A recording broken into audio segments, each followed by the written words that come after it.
fun color for kids. ये है red colour, red यानी लाल।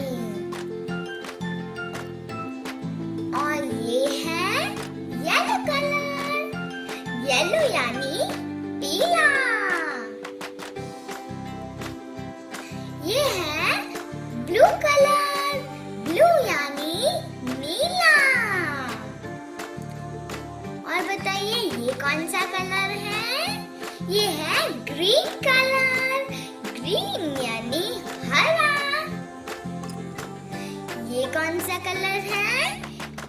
ये है ऑरेंज कलर, ऑरेंज यानी नारंगी। ये है पिंक कलर, पिंक यानी गुलाबी। ये है ब्लैक कलर, ब्लैक यानी काला। ये है व्हाइट कलर, व्हाइट यानी सफेद। Thanks for watching. Bye.